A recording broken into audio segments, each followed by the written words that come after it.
I think I may be the only presentation at this meeting. I probably won't talk about thinning at all, but hopefully I'll be able to provide you some context for the work that you're doing. And before I dive in, I just want to make sure to acknowledge the cast of thousands that really did most of the work behind the data that I'm going to be showing you today.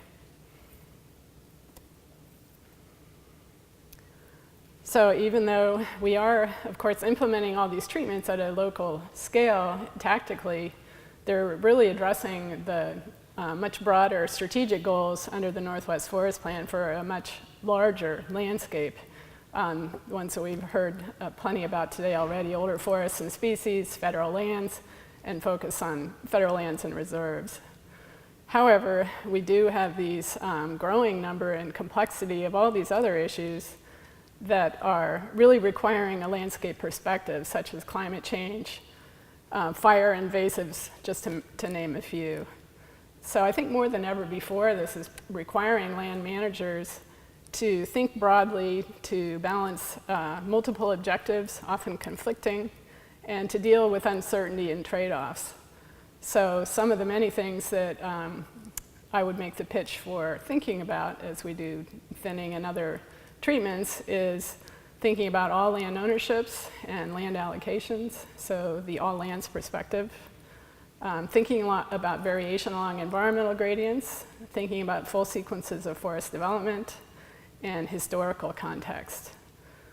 So what I want to do today is present some hot off the press new data and some tools for considering that landscape context. And I'm mostly going to be presenting examples from the very recently completed 15-year update of the Northwest Forest Plan effectiveness monitoring.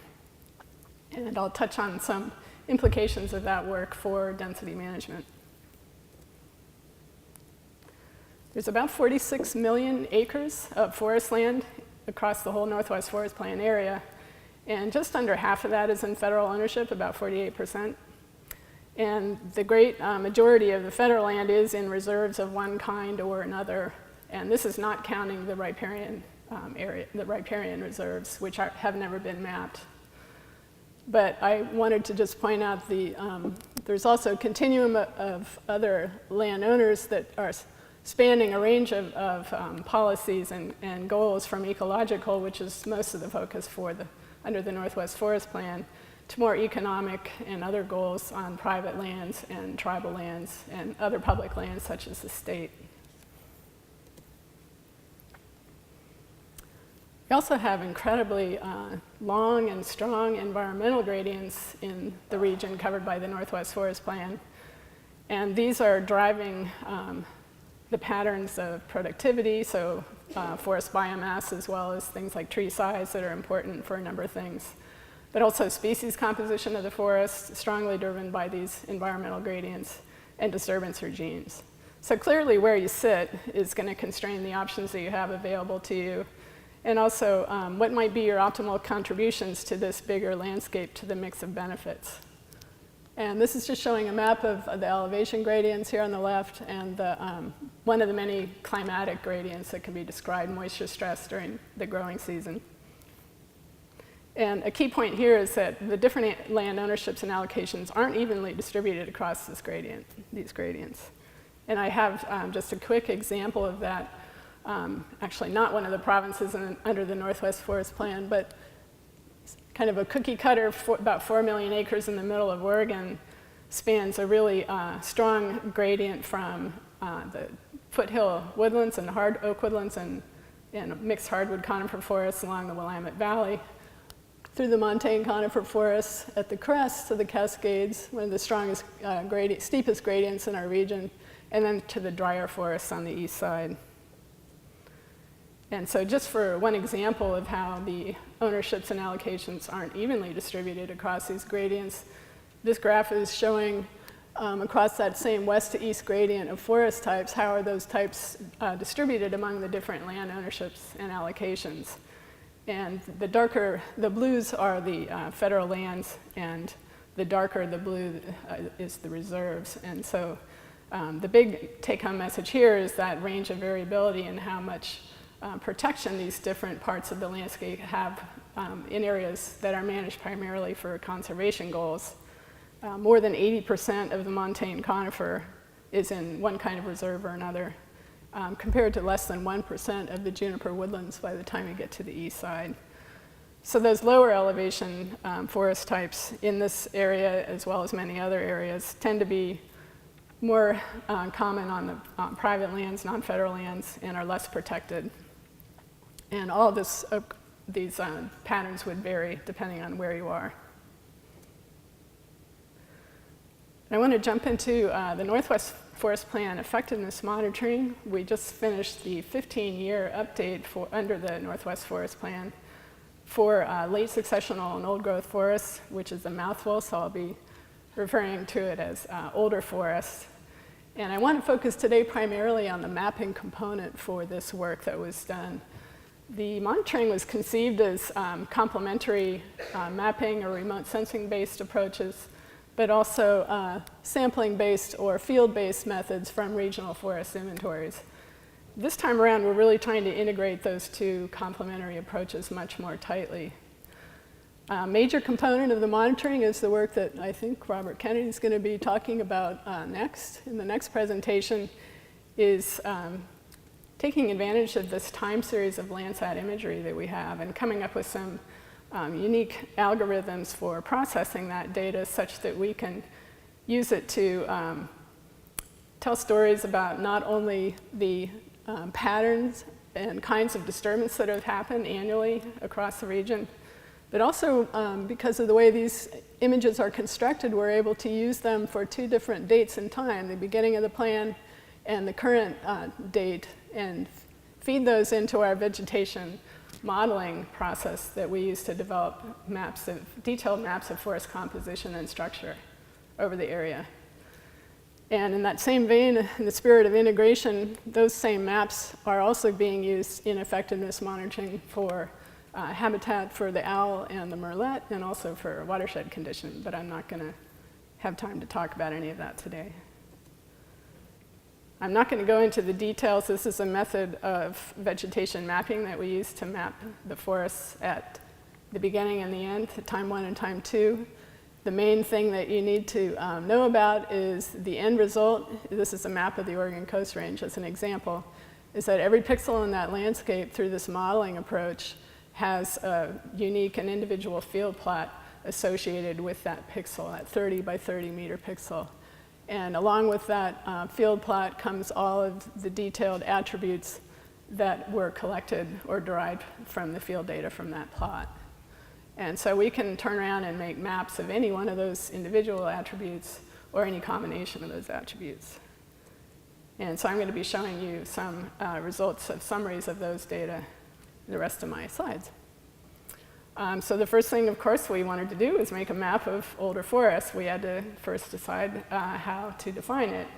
And one of the chief advantages of this new mapping method is that we can define it in any number of different ways. In fact, we can explore the effects of different definitions on our estimates of older forests. Today I'm just going to present two different example definitions. The first one is a fairly simple definition based simply on a minimal amount of canopy cover, at least 10%, and then average dominant tree size, diameter of 20 inches or greater. And this is the definition that was used in the 15-year report that should be coming out shortly. And it was chosen for consistency with the previous work that had been done both in FEMAT and in the previous monitoring report. But we also took liberties of applying a more ecological definition of older forests. We borrowed the work of Tom Spies and others. I think Rob Papps talked about this morning. Index of old growthiness, or old growth structure index. And this is a composite index of all these different factors, not just presence of large live trees, but the ages of the trees, large snag density, downwood volume, and then the diversity of tree sizes. And so the examples I'll be showing you, we picked a threshold and cutoff of greater than or equal to 50, or 0.5, depending on which version you use. This was shown, at least in the western Oregon, to be pretty much the level that would give consistent area estimates to what was done in FEMAT in the 10-year report.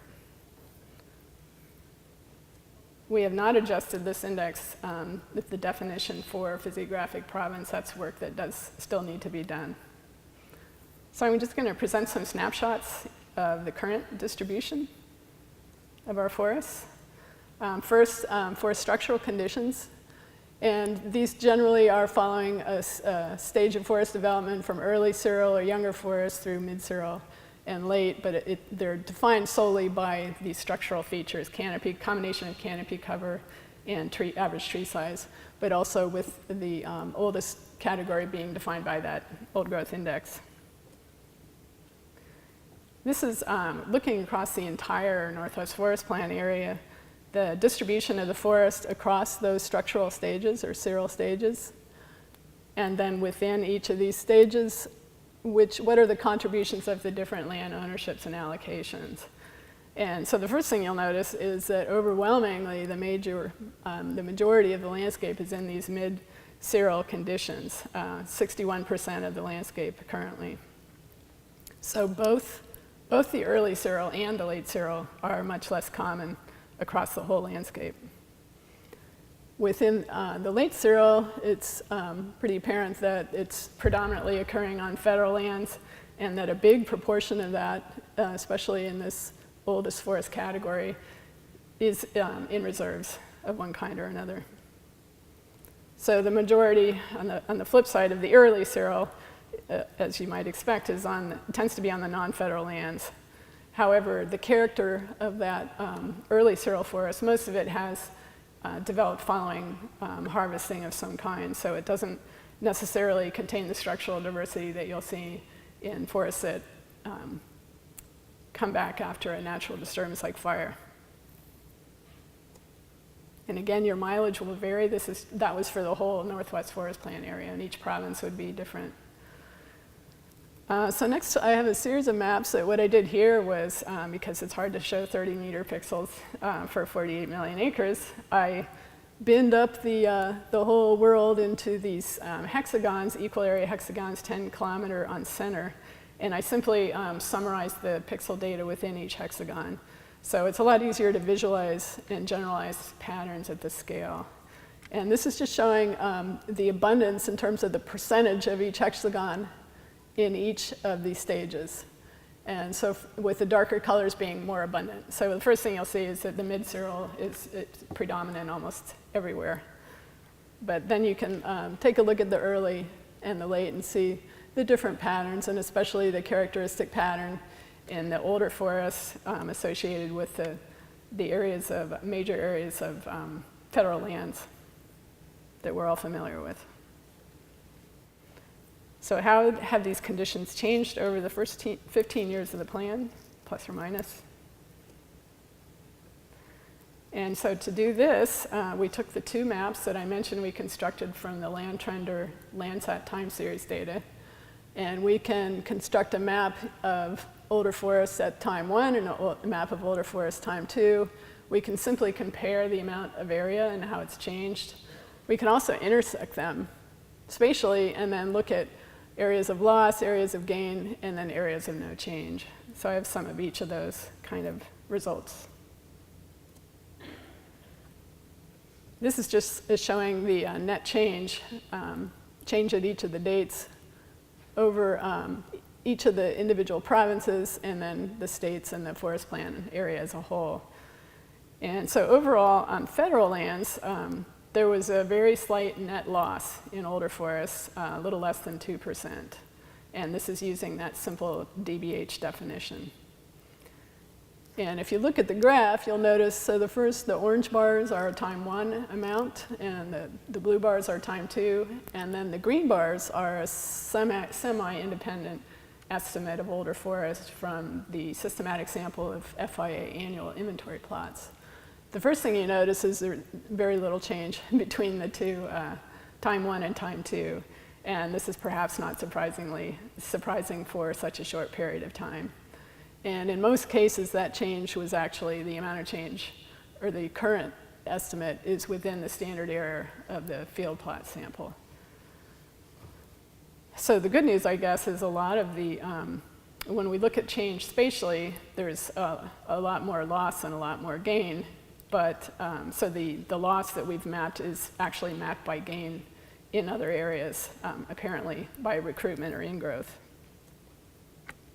And this is a map that shows spatially where that change in the older forest occurs just by taking the two maps and differencing them and looking at percent change since the beginning of the plan. And so you can see some patterns start to emerge here. Some of the obvious areas of loss in the hot colors would be fires, major fires that we're familiar with, like the Biscuit and the B&B. And also some areas that are predominantly non-federal lands that have received a lot of harvesting over the period. And part of why we know this is we're able to take advantage of the land trend disturbance maps. Again, I hope Robert's going to talk about this. But the two main stories, well, I should explain what these maps are. The first is showing the percentage of what percentage of the pixels in that hexagon were disturbed over the period. And then of those pixels that were disturbed, what was the agent of disturbance? Was it fire or harvest or insect and disease? And so we can start to piece together the story of what's happening. Most of the loss of older forests from federal lands was due to wildfires. About 200,000 acres were associated with wildfire over the period, and most of that was in reserves. And on non-federal lands, conversely, about 13% of their older forests at the start of the period was lost, and that was associated with harvesting, so about 500,000 acres. But I wanted to make the point that loss of older forests does not necessarily mean loss of ecological values. I think we've heard a lot about that from the other speakers. This is just looking at a change in a different cirral stage, a change in early cirral, and you can see some very different patterns. A lot of times areas of older forest loss are coinciding with areas of early cirral gain. And in places where that's associated with disturbances like fire, we're actually seeing big increases in things, legacy features such as large snags. So for example, you can see the early cirral created from the Biscuit fire, a lot of increase in large snags. And then very different patterns of change in the downwood volume. So I think the message here is really that there's all these different components of the structural diversity of forests, and they're really not varying in tandem. There's some really complex patterns of change in these features in both time and space that we're just only starting to dig into and try to understand at this scale. I wanted to say a little bit about the older forest gains because I know that's what a lot of you are in the business of hopefully growing some more of this older forest. I mentioned that a lot of the losses that we mapped of older forests were balanced by gains. And unfortunately, they're much more difficult to detect and map using our current data and technology than it is to map these stand replacing disturbances or the losses. But I think we can all probably agree that it's not likely that we've grown a lot of much older, old growth, high quality old growth forest in 15 years. So pretty sure we can be safe saying that most of this gain in older forests is either incremental stand growth that's crept over the diameter threshold, or it's from disturbances of various kinds that have removed the smaller trees and then simply increased the average DBH of the stand. And that could be thinning as well as low or moderate intensity fire. So at first blush, it seems counterintuitive to see a gain in older forests in an area that's been burned, but we did see quite a lot of it using this simple definition. We hope that our ability to get a better handle on that recruitment of new older forests will improve. And I just wanted to say a word about temporal context, historical context, and also our ability to pose questions about the future. So we'll go in the Wayback Machine first. And there's been a lot of work done with historic range of variability, but this is actually just looking at the recent past. We have forest type maps that were created by Forest Survey across all of Oregon and Washington in the 30s. This is some work that Mike Wimberly did to compare the composition of the landscape in coastal Oregon at that time to the current, well, almost the current distribution on the right. And the big message here, of course, was played out very differently on depending on whether you were looking at private or public lands. But major loss, a 58% loss of the large conifer size classes, primarily from the private lands because of harvesting. But then also major increases in the early seral hardwood forest types and also the mid-seral. So very incredibly dramatic changes in what you could think of as a fairly short period of time. And then this is just one example of, I just wanted to note that I don't have time to talk about it, but many more tools are available now for doing landscape scenario analyses where we can pose different questions of our landscape, different assumptions, and try out different treatments, if you will, to look at the effects on a whole variety of responses.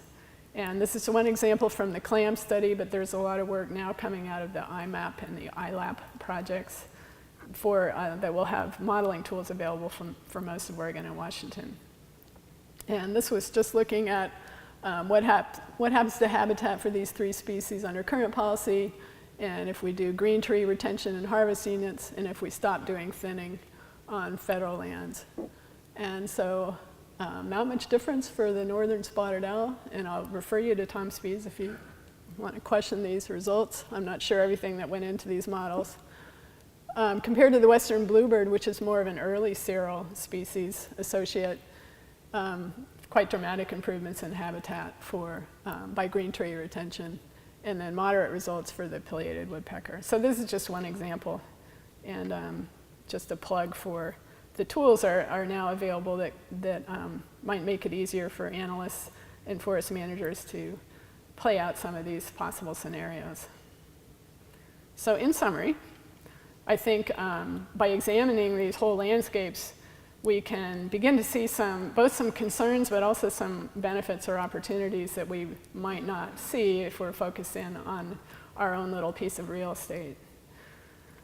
But clearly, I think our monitoring results have shown that the responsibility for conserving older forests in this region is going to continue to fall to federal land managers. And in that regard, wildfire is going to continue to be the biggest challenge. But it may also be an opportunity if you think about big trees not being the same as older forests, not being the same as habitat for all species. So we're also seeing a lot of creation of new early seral habitat, structurally diverse early seral in some of these burned areas. So thinking about seral stages, structural diversity, and habitat are going to be varying in complex ways. And I think the good news is now we have a lot of new data about these large landscapes that are seamless across all lands, as well as landscape scenario tools to inform management and policy decisions more than we have ever in the past. And that's all I have, I think. I do have some publications and a couple websites if you want more information on any of this. That's it. Thanks.